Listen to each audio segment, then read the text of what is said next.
ନାଇଁ ଏବେ ତ ଆପଣ ଦେଖିଥିବେ ନ୍ୟୁଜ୍ରେ ଚାଲିଛି ଆପଣ କୋଷ୍ଟାର ଯେଉଁ ଗଇତ ମାଇକିନା ଆଉ ସେ ଯେଉଁ ଝିଅ ପାଇଁ ଯେଉଁ ବାଡ଼ିଆ ପିଟା ଚୁଟି ଗୁମାଗୁମି ଯେଉଁ ହେଇଛନ୍ତି ଆପଣ ଆଉ କେମିତି ଦେଖୁଛନ୍ତି? ଭଲ ଲାଗିଲା ଦେଖିକି। ଆକ୍ଚୁଆଲି ଏଗୁରା ସବୁ ହବା କଥା, କାରଣ ଓଲିଉଡ଼ର ସିଚୁଏସନ୍ ଏକା ବହୁତ ଖରାପ ଅଛି।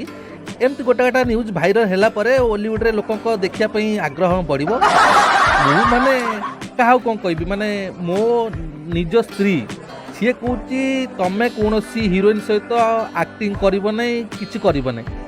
ଏବେ ଆପଣମାନେ କୁହନ୍ତୁ, ମାନେ ମୁଁ ଏବେ କ'ଣ ବାପା ଭାଇ ବୟସର ରୋଲ୍ କରିବା କଥା ନା ନାହିଁ? ତାପରେ ଆଉ ଗୋଟେ କଥା, ଆପଣମାନେ ନିଜେ କୁହନ୍ତୁ, ମୁଁ ଏତେ ବର୍ଷ ଇଣ୍ଡଷ୍ଟ୍ରିରେ ଦେଲେଣି, ମୁଁ କୌଣସି ମୋ ନାଁ ଦେଖିଛନ୍ତି ଶୁଣିଛନ୍ତି ଖରାପ? ହଁ, ଆପଣ ଶୁଣିଥିବେ ଯେ ବଙ୍ଗାଳୀ ମାନେ ଆସନ୍ତି ଜାଣିଥିବେ, ମାନେ ଅଲଗା ଖେଳ ହେଇଯାଏ, ସିଏ ଗୋଟେ ହୁଏ। ଆପଣ ଏଥିରେ କାହାର ଭୁଲ ଦେଖୁଛନ୍ତି? ଭୁଲଟା ଆକ୍ଚୁଆଲି କାହାର ନୁହଁ, ଭୁଲଟା ହେଉଛି ପାଗର। ଗୋଟେ ଲଘୁଚାପ କଣ୍ଟିନ୍ୟୁ ହେଇକି ରହିଛି, ପାଗଟା କେମିତି କରୁଛି, ଏମିତିଆ ପାଗରେ କ'ଣଟା କରିବ, ମଣିଷ ଖସି ଯାଉଛି। ଆଉ ମୁଁ କ'ଣଟା ବେଶୀ କହିବି, ଆପଣ ଜାଣିଥିବେ ଯେତେବେଳେ ମୋର ମ୍ୟାରେଜ୍ ହେଇଥିଲା ମୋତେ ସମସ୍ତେ ମାନେ ସୋସିଆଲ ମିଡ଼ିଆରେ ସବୁ ଭାଇରାଲ୍ କରିଥିଲେ କି ଆମେ ଏକ ନିଆଁରେ ମୁତିଛୁ, ଆମକୁ ଭୋଜି ପାଇଁ ଡାକୁନି, ଆମକୁ କହୁନି। ଆପଣମାନେ ବିଶ୍ୱାସ କରିବେନି, ବସ୍ ବାଲା ବାକି ପଡ଼ିଥିଲା, ବସ୍ ବାଲାକୁ ପଇସା ଦିଆହେଇଥିଲା, ସିଏ ମୋ ମୁଣ୍ଡ ଖରାପ କରିଥିଲେ, ଘର ଦୁଆର ମୋର ବସିଥିଲେ।